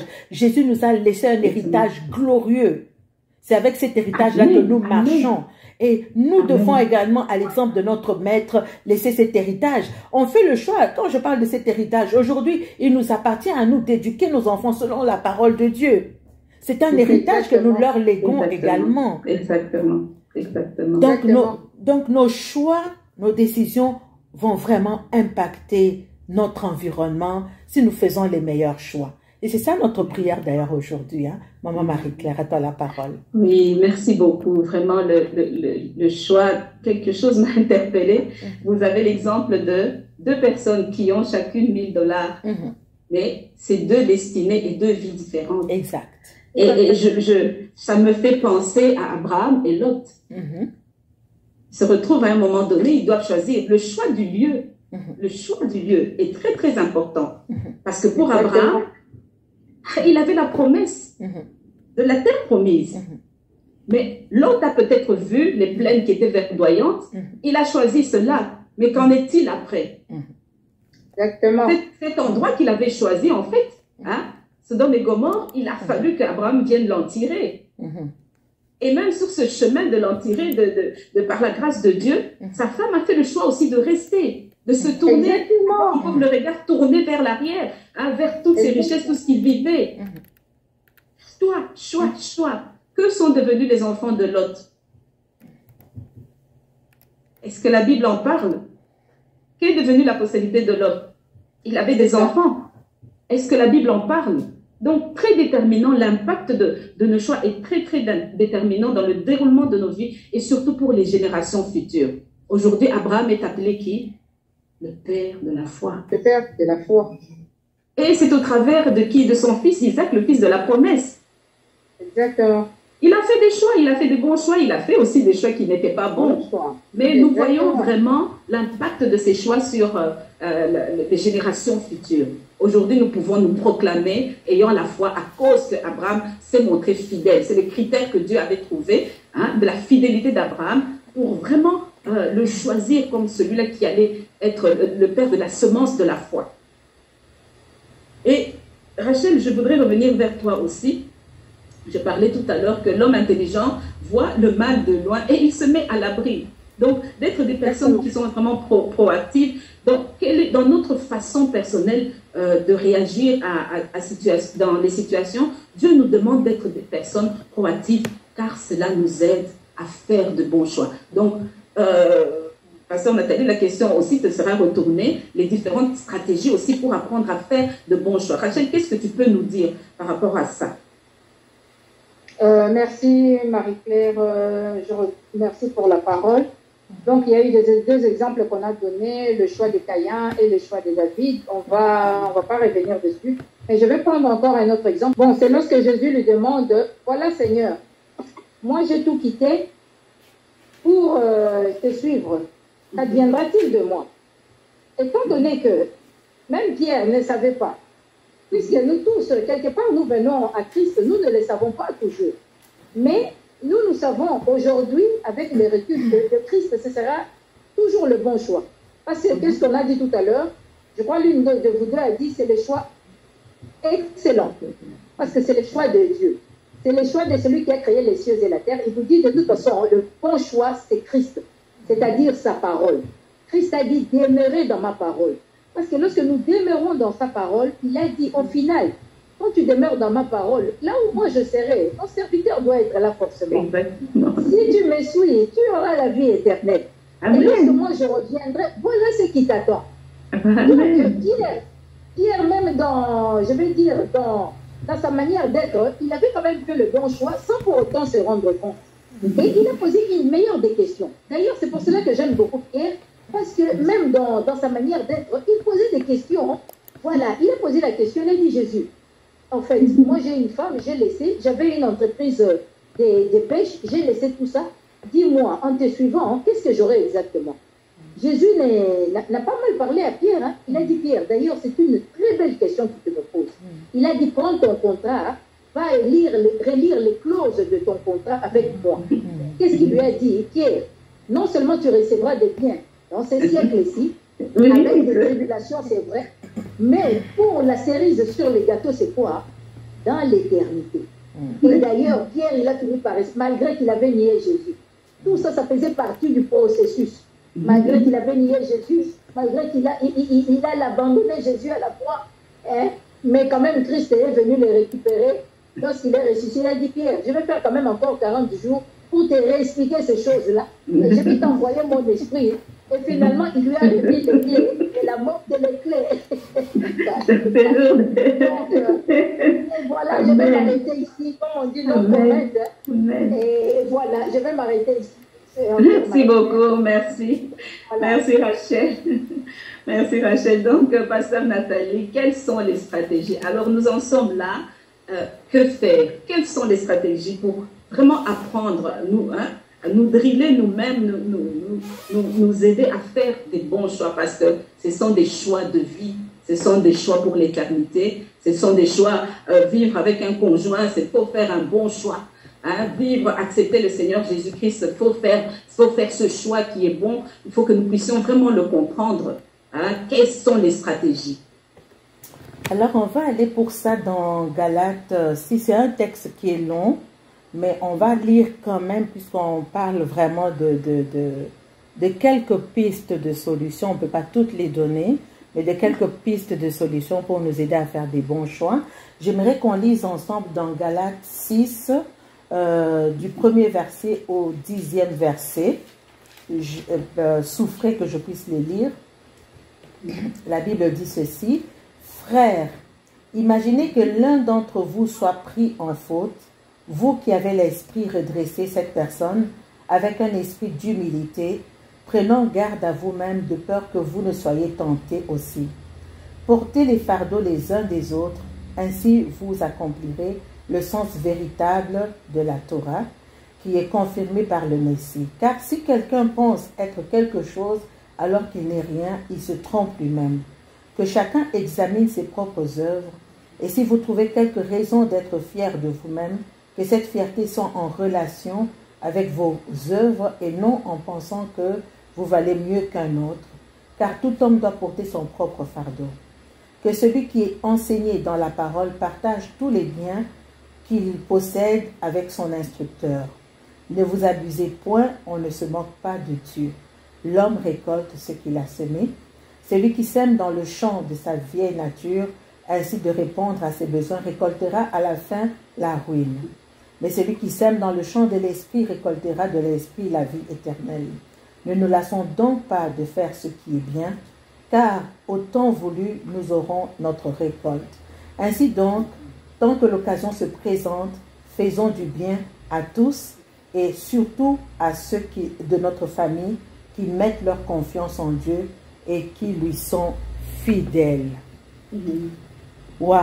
On va comprendre un petit peu quelques clés que Dieu veut nous donner au travers de ces passages. En le lisant d'emblée comme ça, peut-être qu'on n'a pas, on ne le voit pas vraiment, ou le rapport avec le choix, mais je vais donner quelques clés qui peuvent nous aider. Je vais commencer par le verset 7. Le verset 7 nous dit « Ne vous y trompez pas ». Je vais m'arrêter sur le verset 7. J'ai déjà 3 clés que je vais donner. Le verset 7 nous dit « Ne vous y trompez pas ». Qu'est-ce que ça vient faire avec nos choix? Ça, c'est déjà une mise en garde que Dieu nous dit « Ne vous y trompez pas ». Ça veut dire « Faites attention, ne te trompe pas ». Dieu veut nous faire réaliser la notion du choix. Dieu veut nous montrer que nous devons reconnaître que nos choix ont une puissance. Ne vous trompez pas. Nos choix ont une puissance. Nos choix ont une force. Nos choix ont un poids pour déterminer ce qui va suivre après. Faites attention. Ne vous y trompez pas. Faites attention aux choix que vous allez faire. Parce que ce choix-là a la puissance d'affecter, d'impacter ta destinée ou la destinée de quelqu'un d'autre. Donc, chacun de nous, nous sommes conscients, là où nous sommes en ce moment, pendant qu'on se parle, chacun de nous, nous sommes conscients que là où nous sommes aujourd'hui, c'est à cause des choix que nous avons fait hier. Celui qui nous regarde aujourd'hui, tout le monde est conscient que si je suis là, il y a quelque chose que j'ai fait hier qui était positif ou négatif et qui m'a amené là. Je ne peux pas accuser personne. Si tu choisis de faire l'école buissonnière aujourd'hui, si tu choisis d'abandonner tes études aujourd'hui, si tu choisis, comme je le disais tout à l'heure, de t'associer avec les mauvaises relations, comme ce fils prodigue a pris l'héritage de son père, qu'est-ce qu'il a fait? Il a mal investi cet argent. Il est parti vers les prostituées. Quand il est revenu chez lui, le frère dit, comment tu peux le rétablir, lui qui a dépensé ton héritage avec les prostituées? Donc, le choix que ce fils prodigue ou les mauvais choix que nous faisons nous emmènent dans une direction. Cette direction va nous amener peut-être à être des voleurs, va peut-être nous amener à être des mendiants, comme ce fils prodigue, alors qu'il était bien, mais parce qu'il a mal investi il a investi au mauvais endroit. Alors vraiment, lui qui était un enfant de la royauté, il s'est retrouvé à manger même la nourriture des porcs.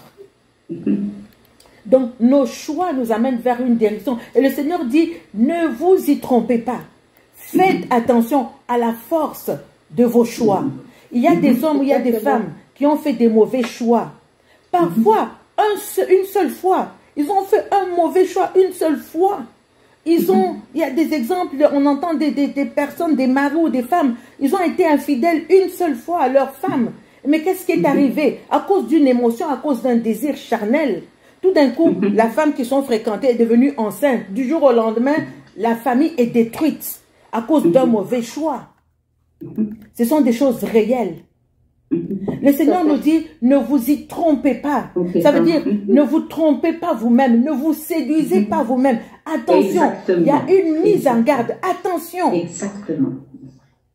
Il y a des gens, quand on parle aux gens, il y a des gens qui regrettent dans leur vie. Ils te disent, mais si c'était à recommencer, je n'aurais pas fait ce choix-là. J'aurais agi différemment. Exactement. Ne vous y trompez pas, ne vous y trompez pas. Mise en garde du Seigneur. Avant que tu fasses un choix, réfléchis. Nous devons choisir.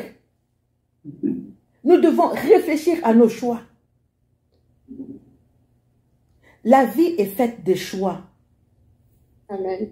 Tu as le choix d'accepter de vivre pauvre ou tu as le choix de dire je vais faire quelque chose.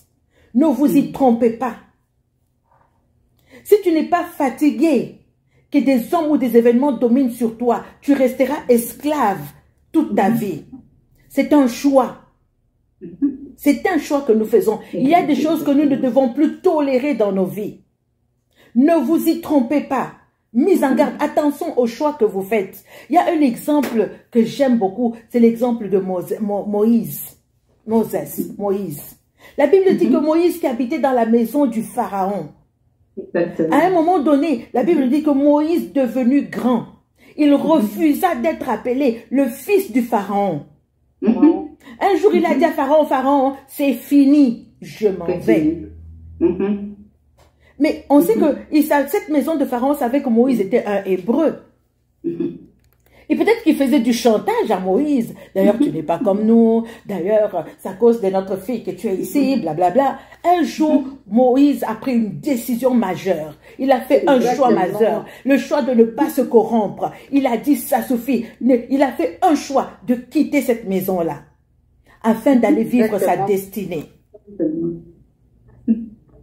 Exactement. Et ces choix que nous faisons, comme j'ai dit, il y a un prix à payer. Ça va te coûter cher. Exactement. C'est une décision majeure qui va te coûter cher. Ceux qui avaient une emprise sur toi. Mais sache que tu le fais pour toi et pour ta destinée. Donc, le choix que Moïse a fait de quitter cette maison de Pharaon, qu'est-ce que ce choix a fait? Ça a donné un impact sur tout le peuple d'Israël. Parce que Moïse était cette personne que Dieu avait choisie pour délivrer Israël. Le verset 7 continue en nous disant, donc la première chose que le Seigneur nous dit, voilà, ne vous y trompez pas. Ça, c'est la première clé. Ne te trompe pas, ne te séduis pas. Fais attention. Chaque fois que tu veux faire un choix, fais attention à ce choix-là. La Bible dit toujours au verset 7, on ne se moque pas de Dieu. Ça veut dire que chaque fois que tu veux faire un choix, réfléchis à la crainte de Dieu. Tes choix, tu dois être conscient dans tes choix que tu dois prendre en considération Dieu. C'est pour ça que nous disions tout à l'heure que la volonté éclairée par la parole de Dieu va faire les meilleurs choix. Exactement. On ne se moque pas de Dieu. Un jour, chacun de nous, nous allons faire tous face à Dieu par rapport au choix que nous avons fait ici-bas. Le proverbe 19, 13 nous dit quoi? Il nous dit que la crainte de l'Éternel mène à la vie. Et l'on passe la nuit sans être visité par le malheur. La crainte de l'Éternel. Tous les choix que je fais, c'est dans la crainte de l'Éternel, dans le respect que j'ai pour Dieu. On ne peut pas vivre comme si Dieu n'existait pas. Nous sommes conscients de la présence de Dieu. Nous sommes conscients de la présence de Dieu et nous marchons dans la crainte de l'Éternel. Quand je dois faire un choix, je le fais à la lumière de Dieu. J'inclus Dieu. Tous mes choix, je dois inclure Dieu dans mes choix. Je dois inclure Dieu dans le mariage. Je dois inclure Dieu dans l'éducation de mes enfants. Je dois inclure Dieu dans le travail. Je dois inclure Dieu dans tout ce que j'entreprends. Dans mes relations. Parce que je sais que tous les choix que je fais ont une portée majeure, ont un grand impact sur ma vie, sur ma famille, sur ma nation, sur beaucoup de gens qui m'environnent. Donc, je ne peux pas faire des choix à la légère. Dieu est dans le processus. Je dois inclure Dieu dans le processus. Toujours le verset 7 nous dit ceci, c'est qu'un homme aura semé, il le moissonnera aussi. Quand je fais un choix, je suis consciente, je dois réfléchir aux conséquences de mes choix. Très souvent dans les émotions, on parle des émotions. Très souvent dans les émotions, on fait un peu n'importe quel choix. Comme les personnes les personnes réactives. Mais je dois réfléchir aux conséquences de mes choix. Quand on lit le psaume 126, verset 5, on le connaît, celui qui sème avec larmes, moissonnera avec chant d'allégresse. Faire un bon choix va nécessiter souvent un sacrifice. Quand tu penses, c'est qu'un homme aura semé, il va le moissonner. Je préfère serrer la ceinture. Je préfère faire le choix de sacrifier la chair pour ne pas faire un mauvais choix. C'est un sacrifice. Exactement. Pour que je puisse moissonner ce que Dieu veut et avoir les meilleurs bénéfices. Donc, ce qu'un homme aura semé, il va le récolter. Chaque fois que je veux faire un choix, je dois réfléchir. Quelles sont les conséquences de ce choix que je suis en train de faire? Très souvent, dans notre impulsion, on peut faire des choses. Un exemple banal. Tu peux être dans ton milieu de travail et puis ton patron est vraiment bête, comme on le dit ici. Bête, ça veut dire méchant, quoi. Mais tu décides, par exemple, de faire le choix d'être insolent aussi, de faire le choix de claquer la porte. Qu'est-ce que tu penses qui va t'arriver? On va te mettre dehors. Tu récolteras ce que tu as semé. Ce qu'un homme aura semé, tu as toujours le choix de répondre différemment aux événements extérieurs. Celui qui sème pour l'esprit moissonnera les choses de l'esprit, et celui qui sème pour la chair moissonnera la chair. Ce qu'un homme aura semé, il le moissonnera aussi. Donc, réfléchissons, réfléchissons, réfléchissons. Je récolte ce que je sème positif, je récolte ce que je sème négatif. La puissance du choix. Tout à l'heure, maman Rachel, tu parlais de Caïn. Exactement. Dieu lui a dit, mais où est ton frère? Qu'as-tu fait? Dieu a dit à Caïn, qu'as-tu fait? Tu as fait le choix de tuer. Tu as fait le choix d'enlever la vie. Qu'as-tu fait? Qu'as-tu fait? Ça veut dire que le Seigneur te demande de réfléchir.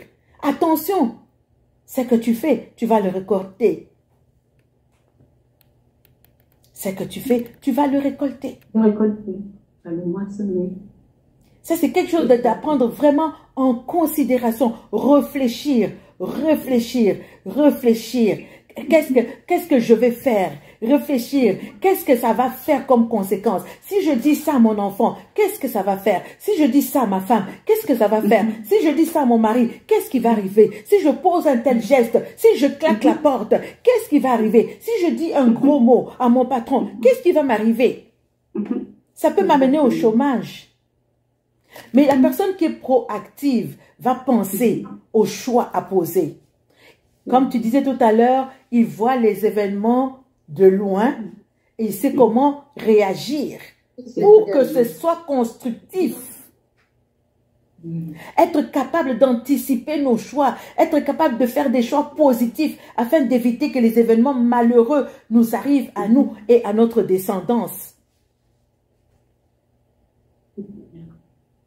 C'est ça, hein? Exactement. Exactement. Il faut réfléchir. Le Seigneur nous interpelle. Attention, c'est qu'un homme aura semé, il va le récolter également. Le récolteur.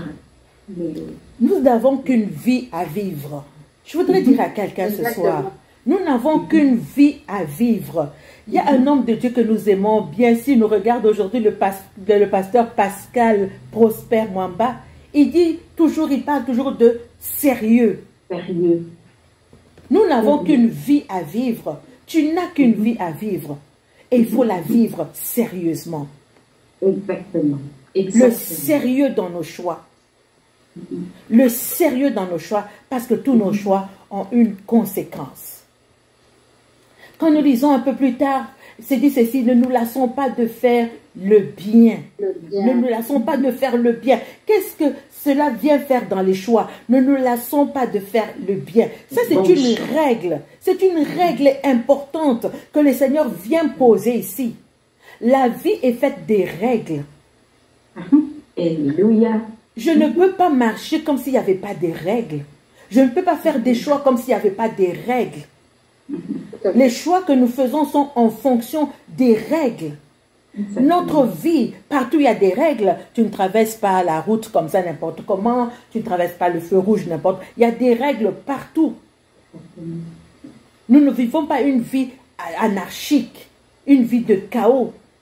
Si on peut juste imaginer une route où il n'y a aucune règle. Imaginez un peu sur la route, qu'est-ce qui va se passer? Des accidents, des catastrophes, toutes sortes de choses. L'anarchie. Et les gens qui font des mauvais choix, ce sont des gens qui dépassent les règles très souvent. Ils ne respectent pas les règles. Ils ne font pas ce qui est bien. Où est le rapport? C'est une question de bien et de mal. Ne nous lassons pas de faire le bien. C'est une question de bien et de mal. Parfois, tu peux désirer avoir quelque chose. Et tu te rends compte que pour avoir cette chose, il faut enfreindre les règles. Tu veux un poste. Mais pour avoir ce poste-là, tu enfreins les règles. Tu fais ce qu'on appelle des promotions canapé, par exemple.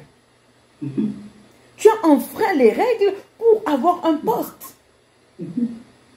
Tu n'as pas fait ce qui est bien. La Bible nous dit, ne nous lassons pas de faire le bien. Faire le bien. Tu ne peux pas faire le choix d'avoir l'emploi dans un contexte d'infraction. Exactement. Exactement. Ça veut dire que tu vas avec le directeur qui est marié ou même s'il n'était pas marié pour avoir un poste. Tu passes par le chemin normal. Tu fais le choix de poser ta candidature normalement. Ça peut être des règles morales, ça peut être des règles spirituelles, ça peut être des règles légales. Aujourd'hui, quand on parle des règles légales, aujourd'hui, tellement de choses sont légalisées. On légalise dans les mariages des choses assez particulières. Et on enfreint les règles pour vivre quelque chose d'illégal. Alors pour cela, il faut que la lumière de Dieu s'allume ce soir, que la lumière de Dieu s'allume. Et afin que tous les choix que nous puissions faire, il faut que tu dises à Dieu. D'ailleurs, au début, à la création, il y avait le chaos, le tohu-bohu. La Bible dit que la lumière soit. Et quand la lumière soit, Dieu a commencé à créer les choses, a vraiment commencé à bâtir les choses. Il faut aujourd'hui que chacun se dise, Seigneur, que ta lumière soit dans ma vie, afin que tous les choix que je suis en train de poser aujourd'hui, que ce soit des choix constructifs et des choix qui sont inspirés par Dieu pour ne pas enfreindre la loi de Dieu. Merci beaucoup. Quelque chose d'autre que le Seigneur nous dit dans Galates 6:4. Il dit que chacun examine ses propres œuvres, alors il aura à se glorifier de ses propres œuvres. Dieu nous responsabilise maintenant. Chacun portera sa charge. Chacun doit s'examiner. Chacun doit examiner ce qu'il est en train de faire aujourd'hui. Ce que tu as construit aujourd'hui, tu as bâti quelque chose aujourd'hui. À un moment donné, arrête-toi. Examine le résultat de ce que tu as fait. Examine le résultat de ce que tu as bâti. Examine-le. Et toi-même, avec ta conscience, tu pourras te glorifier de tes œuvres. Exactement. Tu pourras voir si tes œuvres, là, si c'est bien ou pas. Examine un peu ce que tu as bâti aujourd'hui. Et si tu n'as pas bien bâti, hein, avec le Seigneur, par sa grâce, tu peux refaire les meilleurs choix. Recommencer. Amen. Tu peux refaire les meilleurs choix. La Bible dit, chacun portera sa propre charge. C'est une autre clé que je donne. Chacun portera sa propre charge. Chacun va composer avec sa situation. Il y a des gens, parce qu'il ne veut pas perdre la face, il va faire un mauvais choix. Et Dieu nous demande de rester humble. L'humilité va te faire des bons choix. Exactement. David, pour ne pas perdre sa face, il a commencé à vouloir manigancer toutes sortes de choses pour que Uri puisse dormir avec sa femme. Finalement, il a fini par tuer Uri. L'humilité précède la gloire. Prends garde à toi-même. La Bible nous dit, prends garde à toi-même, de peur que tu ne sois aussi tenté. Prends garde à toi-même. Ne sois pas aveuglé par les circonstances. Prends garde à toi-même. Quand tu fais un choix, prends garde. Pense à toi. Il y a des gens qui ne pensent pas à eux. Ça veut dire qu'ils ne s'aiment pas suffisamment pour voir que les choix qu'ils font peuvent les détruire. Exactement. Il y a des gens qui veulent tellement réussir, qui sont prêts à tout sacrifier autour d'eux. À tout sacrifier autour d'eux. Et tellement qu'ils tiennent à la réussite, le choix. Il y a des parents, à cause de la réussite, qui sont allés dans des maisons de fétiches et tout ça, qui ont sacrifié des choses, des familles. À cause de leurs rêves, à cause de leur passion, avec des conséquences.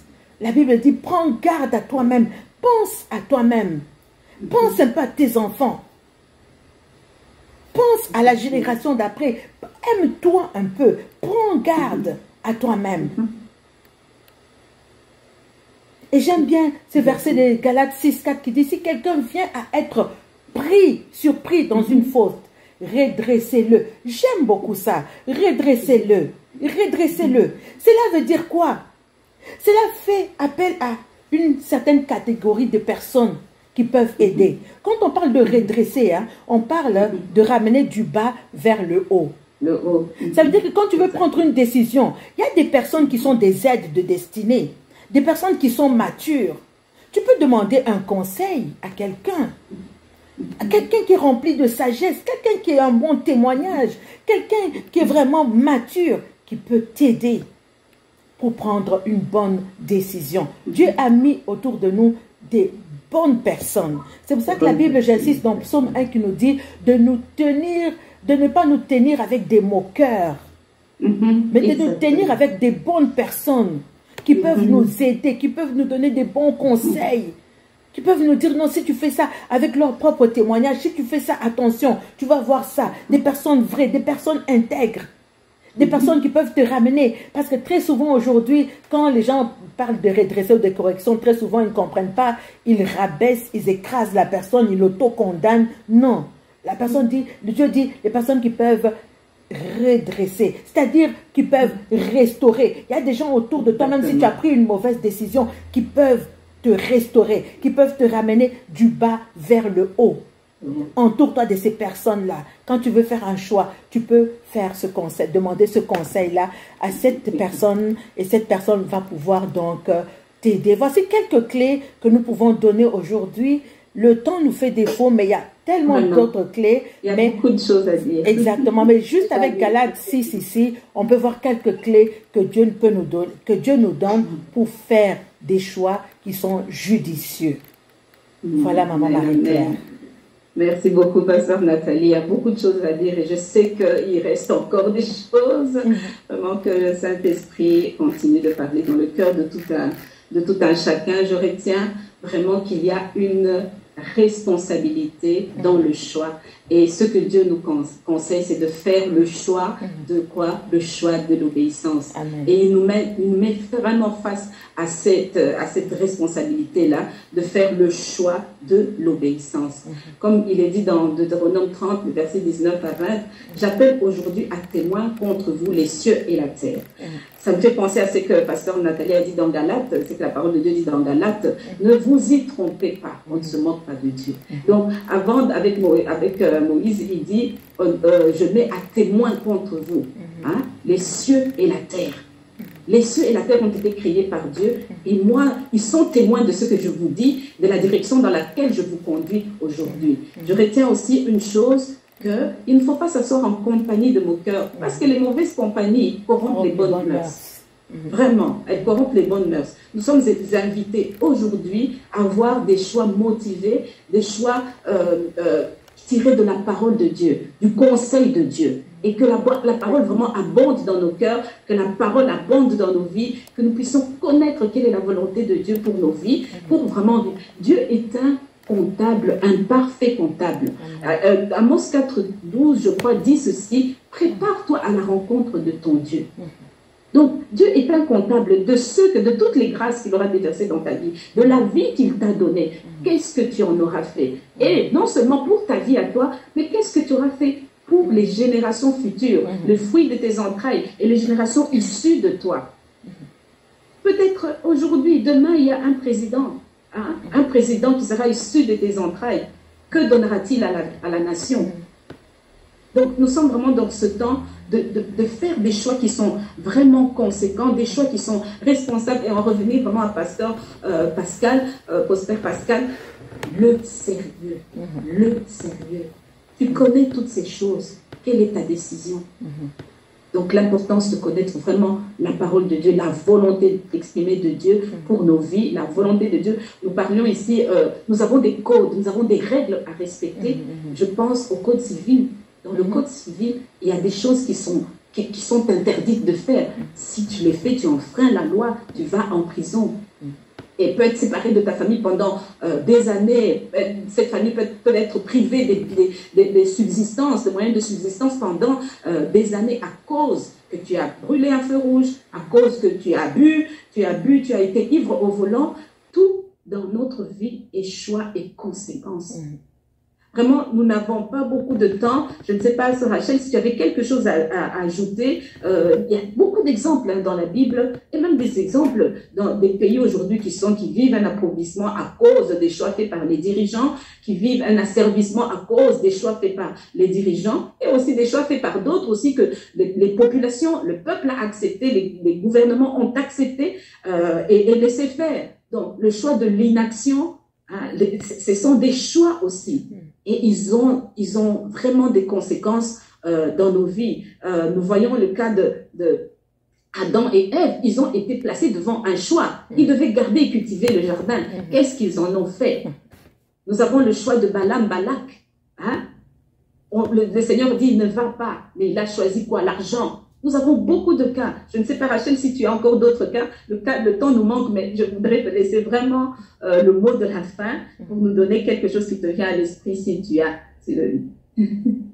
Je pense que tout a été dit. Le temps nous manque effectivement. Moi, je terminerai par Apocalypse parce que c'est le choix le plus excellent, notre Seigneur Christ lui-même. Parce que quoi qu'on dise, quoi qu'on fasse, au final, il nous a dit, il est plus qu'à la porte. Il nous demande d'éveiller, ça veut dire d'éveiller sur notre choix Je crois que tout le monde a insisté ici, Pasteur Nathalie, il a dit avec Galate, ne vous y trompez pas, ne nous y trompons pas. Alors, je vais terminer simplement dans Apocalypse 22, là où lui-même le Seigneur nous interpelle, hein, il nous dit exactement ceci, et il me dit, ne scelle point les paroles de la prophétie de ces livres. Pourquoi? Car le temps est proche.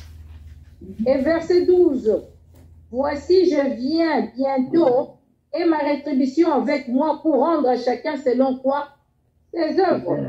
Donc, le choix que nous serons, c'est un choix pour l'éternité, au-delà du choix sur la terre, dans l'éternité aussi. Donc, les conséquences vont continuer.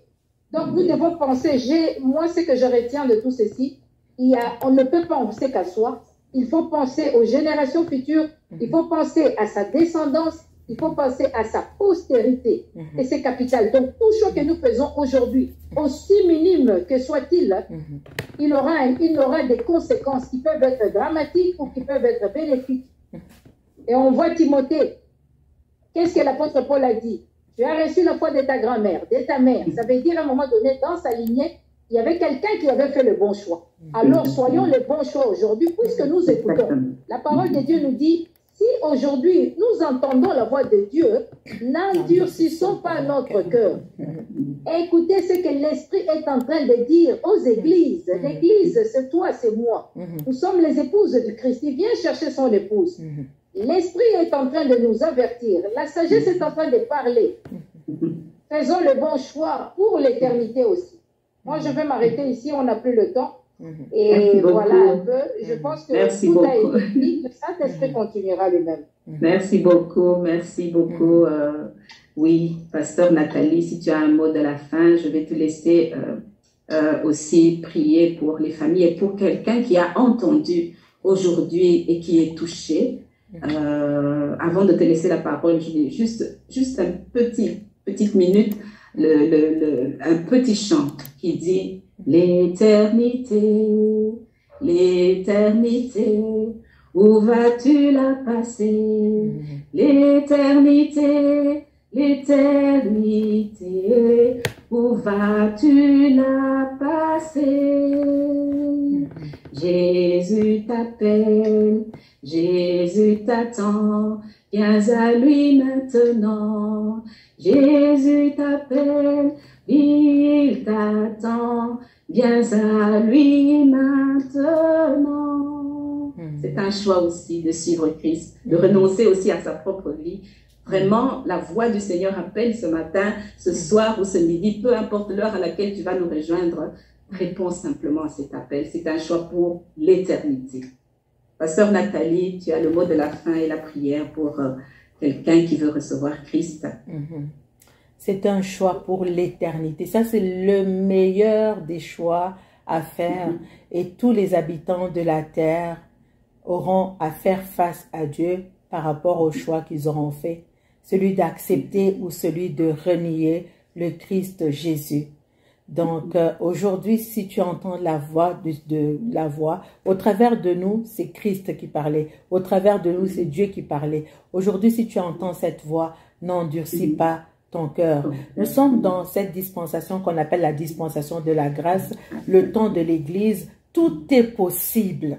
Ça veut dire que la condensation de la grâce qui est là présentement, tout est possible. Tu peux dire non à ta vie passée et faire le choix le meilleur qui t'engage pour l'éternité. Parce que le jour où une personne ferme les yeux, c'est fini. On ne peut plus prier pour toi quand tu es déjà parti, pour que tu puisses tu peux pas te repentir de l'autre côté. Ça veut dire que maintenant tu dois faire le choix d'accepter Jésus et pour assurer ton éternité éternellement avec Christ Jésus. Donc, ce soir, si tu as entendu cette parole, tu peux faire le choix. Et tu dois faire le choix. Et je t'exhorte de faire ce choix, d'accepter Jésus-Christ comme Seigneur et Sauveur. Et dès que tu le fais, tu es accepté dans la famille de Dieu. Et tu hérites de tout ce que Christ a fait à la croix. Tu hérites du royaume de Dieu. Tu es transféré des ténèbres à sa véritable lumière. Prions ensemble. Seigneur, nous voulons te dire merci pour la parole de ce soir. Nous croyons, Seigneur, que quelqu'un qui nous a écoutés aujourd'hui, Seigneur, a reçu cette parole dans une terre fertile, que cette parole produise du fruit en abondance et que cette parole amène chaque homme qui nous a entendus, ceux qui nous entendront après, Seigneur, ceux qui auront partagé à leur famille, à leur environnement, que chacun qui aura écouté cette parole, Seigneur, prenne la bonne décision, celle de suivre Christ. Seigneur, je prie par la puissance de ton esprit que tu puisses amener tout homme à être éclairé par ta parole. Enseigne chaque homme, Seigneur, que la volonté de chaque homme soit soumise à ta parole, afin que, Seigneur, toute action, Seigneur, que ce soit au niveau parental, que ce soit au niveau des jeunes, nous parlons aux jeunes aujourd'hui. Les jeunes font tellement des choix qui hypothèquent leur avenir. Mais Seigneur, aujourd'hui, je te prie que tu puisses toucher les jeunes, Seigneur, afin que leur choix, Seigneur, oh Dieu, soit basé sur toi, qu'ils fassent des choix judicieux pour leur vie, pour leur destinée, Seigneur, oh Dieu. Dans le nom de Jésus, je prie pour un homme, je prie pour une femme ce soir, Seigneur, oh Dieu, qui s'était né dans un mauvais choix. Seigneur, tu as dit, regarde si je suis sur une mauvaise voie et conduis-moi dans la voie de l'éternité. Seigneur, je prie que quiconque a fait un mauvais choix et sur une mauvaise pente, Seigneur, oh Dieu, que ta grâce le saisisse, le touche, Seigneur, touche son âme, touche son esprit, sa volonté, afin que cet homme, Seigneur, puisse revenir à toi, comme l'a fait ce fils prodigue. Seigneur, il est rentré en lui-même et il a dit non, je rentrerai chez mon Père. Seigneur, je prie, Seigneur, que ce travail de repentance, ce travail de remise en question, ce travail d'examen de conscience soit fait, Seigneur, sur chaque homme, afin que tout homme revienne à toi. Tu ne désires pas la mort du méchant, mais tu désires que tous parviennent à la connaissance de qui tu es. Je prie, Seigneur, pour les personnes passives qui ne savent pas quoi faire. Seigneur, réveille leur volonté. Seigneur, mature-les. Les personnes réactives, Seigneur, je prie que tu puisses intervenir, Seigneur, oh Dieu, afin de les enseigner, de les instruire, Seigneur, oh Dieu, de les faire passer de la passivité, de la réactivité à la proactivité. Père, dans le nom de Jésus, je prie que les personnes matures, Seigneur, croissent. J'appelle la croissance spirituelle, Seigneur, oh Dieu, dans ton peuple, dans le nom de Jésus. Seigneur, je prie aujourd'hui pour les personnes qui ne te connaissent pas encore. Je prie que, Seigneur, tu puisses les toucher. De la même façon, Seigneur, certains sont des religieux, comme Paul de Saul de Tarse. Seigneur, c'était un religieux, il ne te connaissait pas. Il a fallu que ta lumière brille sur lui, que ta lumière soit, afin que Saul de Tarse puisse te connaître et qu'il soit transformé en Paul. Je te prie que tu puisses toucher les religieux, Seigneur, oh Dieu, que tu puisses renverser tout esprit de sorcellerie, Seigneur, de religion dans leur vie, Seigneur, que tu puisses les libérer afin qu'ils te servent, toi, le véritable Dieu. Seigneur, je prie pour ceux qui ne te connaissent pas. S'il y a quelqu'un qui ne connaît pas le Seigneur aujourd'hui, mets ta main sur ton cœur tout simplement et répète après moi. Seigneur Jésus, j'ai entendu ta parole aujourd'hui. Je reviens à toi. Je te demande pardon pour mes péchés passés, présents et futurs. Seigneur, prends ma vie. Je te reçois aujourd'hui comme mon Seigneur et mon Sauveur personnel. Pardonne-moi, lave-moi par ton sang, purifie-moi, aide-moi par l'assistance de ton esprit, remplis-moi aujourd'hui que je puisse vivre la nouveauté de vie avec toi, dans le nom tout-puissant de Jésus. Merci Seigneur. Amen. Si tu as fait cette prière aujourd'hui, tu es tout simplement un enfant de Dieu. Alors, tu n'as pas d'église, écris-nous. Nous sommes dans diverses régions. On va te recommander à une église où tu pourras être enseigné. Si tu as des questions également, n'hésite pas à nous écrire. Maman Marie-Claire, je te remets la parole. Merci beaucoup à toutes les trois. Merci surtout au Saint-Esprit. Chers auditeurs, nous en avons fini là.